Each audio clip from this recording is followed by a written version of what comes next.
Far too many people start businesses for selfish reasons. I see it all the time. I hear about it all the time. Whether it be the restaurateur, the electric vehicle startup, the crypto startup, the scalable software platform, the video game company, the graphic design business, the videography business.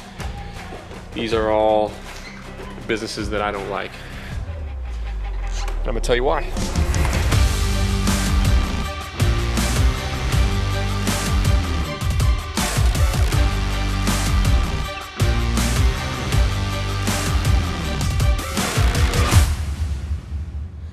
Number one, if it's fun for you, it's gonna be fun for a lot of other people.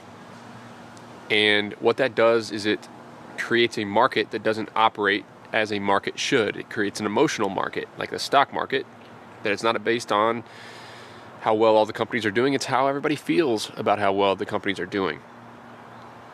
And you have something that's not very controllable, not very predictable. So the problem with starting a restaurant is that the restaurant next door to you could be losing big money and they're not going to adjust what they do because they love what they do, right? If somebody loves what they do, whether it be making t-shirts or doing graphic design, if they love what they do, they're not going to make rational, logical decisions. They're going to make emotional decisions. They're not going to close their business down when they should. They're not going to raise their prices when they should. And so it's very hard to compete with those folks. Another thing is that the more fun it is for you, the more fun it is for more people, and it creates an ultra competitive environment. It's really fun to play basketball. That's why everybody wants to go to the NBA. It's really fun to play golf. That's why everybody wants to be a pro golfer. I don't like that. I don't like that stuff at all. And I don't like it because of that very reason. It creates an ultra competitive market, and that's why it's on the businesses I hate list. If you're on my website, sweatystartup.com/businesses-I-hate, you'll see a list of about 60, 70 businesses that are full of a bunch of people who are very passionate about what they do. And therefore, it's very competitive. Now, that said, you can get ahead in these passion project businesses, and people do it all the time, and the way to do that is sell. The way to do it is have a sales advantage, but that leads me to my next point, and the most important point of all of this stuff. It's not about doing the thing. If you love mowing lawns,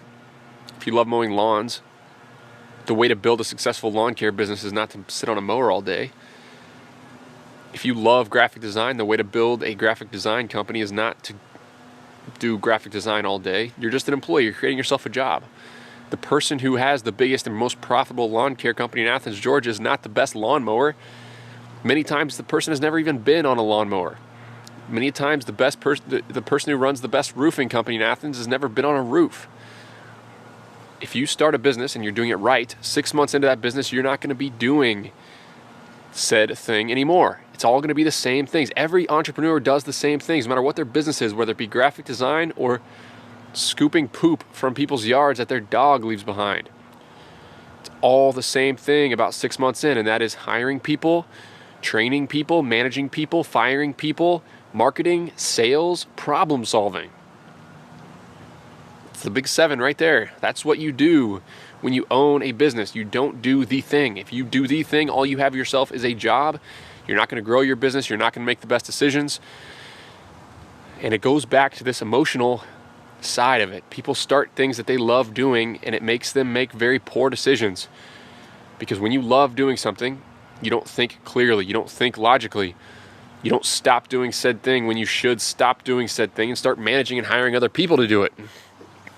So it's a problem. It's a big problem. Too many people start businesses for selfish reasons. Too many people, it's all about them. It's what this whole world is about and everything. You talk about networking, friendships, most relationships. It's all about me. Help me. How can I make my life better?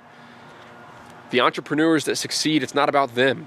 The entrepreneurs who succeed are not selfish people. They don't start businesses because they want to do something. The people who win understand that business is not about you. Business is not about you. If you go around with a self-serving, selfish attitude about business, and you start a business because you want the lifestyle, because you want the riches, because you like doing said thing, you're never gonna win, or your odds are gonna be a lot lower. I should never say never, because a lot of people do win. And honestly, if it came down to it, starting a business that you love doing or doing nothing, I would still say start the business that you love doing. So take all this with a grain of salt. But again, business is not about you. If you are selfish, if you think about yourself instead of your customers, if you think about what you want to do instead of where the opportunity is, you're setting yourself up for failure. The way to win in business is go about it unemotionally. Take what you want, take what you desire out of the picture, and look at the market unemotionally. What can I do here in town? I'm looking around me in this physical world where I am and saying, what can I do to add the most value? Where is the best opportunity? I'm calling competitors. I'm seeing where they suffer. I'm seeing where there is opportunity. I'm studying a market that exists. I'm studying one that's really sweaty, that nobody's really excited about doing, so I don't have to deal with the emotional decision makers in that industry. And that's how you win. That is how you win. As soon as you stop thinking about yourself, and as soon as you start thinking about where can I add the most value, how can I serve my customers and my employees the best, that is how you win. And if you do it, you're going to win. So please stop being selfish. Please stop doing what you want to do, and understand that 6 months in, if you're doing it right, you're going to be doing the same thing every other small business owner is doing. Hiring, training, managing, firing, selling, marketing, and problem solving. That's what you're going to be doing as a business owner. And delegating, leading. It's all the same. You're going to be dealing with problems. The phone rings for the entrepreneur, and it's a problem. 99% of the time, the customers don't call you to say, oh, thank you so much for making that amazing dinner for me at your restaurant last night. It was awesome. No. They call you to say, I told you that my son had a dairy allergy and you gave him dairy anyway and he had hives all over his body all night. That's the call you get when you're an entrepreneur. Or your driver calls you and says, I drove my truck under a bridge and ripped the top of it off. Or I drove away from the gas pump with the nozzle still in my gas can, the gas insert on my vehicle, and ripped the whole nozzle off of the gas pump. Those are the calls you get as an entrepreneur. So you are going to be doing that, and not only if you're doing it right. So understand that and get after something sweaty, something that everybody hates, something that nobody likes doing, because that's where the money's at.